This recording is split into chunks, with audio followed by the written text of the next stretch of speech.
நாம் தொடர்ச்சியாக பார்த்து வரக்கூடிய துஆக்களினுடைய திக்ருகளினுடைய தொகுப்பில் இன்று நாம் பார்க்க இருக்கின்ற விடயம் என்னவென்றால், இன்றைய தினம் வியாழக்கிழமை அசருடைய தொழுகையை தொழுதுவிட்டு அதே இடத்தில் அமர்ந்தவர்களாக யாரிடமும் பேசாமல் இந்த துஆவை 3 தடவைகள் ஓதுவோம். இந்த துஆவை 3 தடவைகள் ஓதுவதன் மூலமாக அல்லாஹ் ஜல்ல சுபஹானஹு வ தஆலா நாம் நடக்காது என்று நினைத்த அந்த காரியத்தை அல்லாஹ் மிகவும் இலகுவாக நடத்தி தருகின்றான். அப்படிப்பட்ட மிகச்சிறந்த ஒரு துஆவைத்தான் நாம் இன்றைய வீடியோவில் பார்க்க இருக்கின்றோம். அன்பார்ந்தவர்களே, அல்லாஹுவின் நல்லடியார்களே, அதிகமானோர் நம்முடைய சேனலை சப்ஸ்கிரைப் செய்யாமல் பார்த்து கொண்டிருக்கின்றீர்கள். நீங்கள் சப்ஸ்கிரைப் செய்து லைக் இடுவதன் மூலமாக நமது சேனலில் உள்ள வீடியோக்கள் இன்னும் பல சகோதரர்களுக்கு கொண்டு போய் சேர்க்கப்படும். அவர்கள் அதனை பார்த்து பயனடைந்தால் அதற்குரிய கூலியை அல்லாஹ் உங்களுக்கும் வழங்குவான்.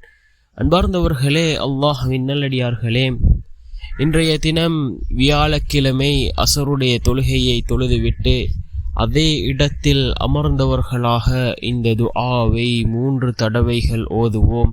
மிகச்சிறந்த ஒரு துஆவாக இந்த துஆ இருந்து கொண்டிருக்கின்றது.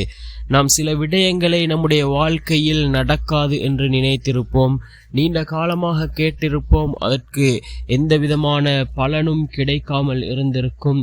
அந்த விடயங்களை கூட அல்லாஹ் இந்த துஆவின் மூலமாக நடத்தி வைக்கின்றான். அந்த அளவுக்கு சிறந்த ஒரு துஆவாக இந்த துஆ இருந்து கொண்டிருக்கின்றது. அன்பார்ந்தவர்களே, அல்லாஹ்வின் நல்லடியார்களே, என்ன துஆ என்றால், அஸ்தக்ஃபிருல்லாஹ் அல்லதி லா இலாஹ இல்லா ஹுவர் ரஹ்மானுர் ரஹீம் அல் ஹய்யு அல் கய்யூம் வ அதூபு இலைஹ். அஸ்தக்ஃபிருல்லாஹ் அல்லதி லா இலாஹ இல்லா ஹுவர் ரஹ்மானுர் ரஹீம் அல் ஹய்யு அல் கய்யூம் வ அதூபு இலைஹ். இந்த துஆவினுடைய பொருளை பாருங்கள். அல்லாஹ்வே மன்னிக்க கூடியவனாக இருக்கின்றான். அவன் எப்படிப்பட்டவன் என்றால், வணக்கத்திற்கு தகுதியானவன் அவனை தவிர வேறு யாரும் இல்லை.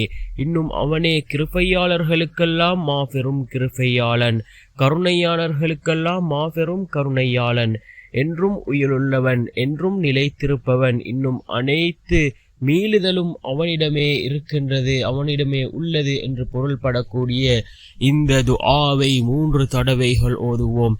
மிக முக்கியமான ஒரு துஆ. அல்லாஹ்விடத்திலே பாவ மன்னிப்பு கேட்கக்கூடிய வார்த்தைகளை உள்ளடக்கி இருக்கின்றது. இஸ்திக்ஃபார், அதாவது பாவ மன்னிப்பு கேட்கக்கூடிய வார்த்தைகள் இருக்கின்றது. அதே போன்று அல்லாஹ்வினுடைய அழகிய திருநாமங்களான அஸ்மாஉல் ஹுஸ்னாவிலே இடம்பெறக்கூடிய வார்த்தைகளை உள்ளடக்கியதாக இந்த துஆ இருந்து கொண்டிருக்கின்றது.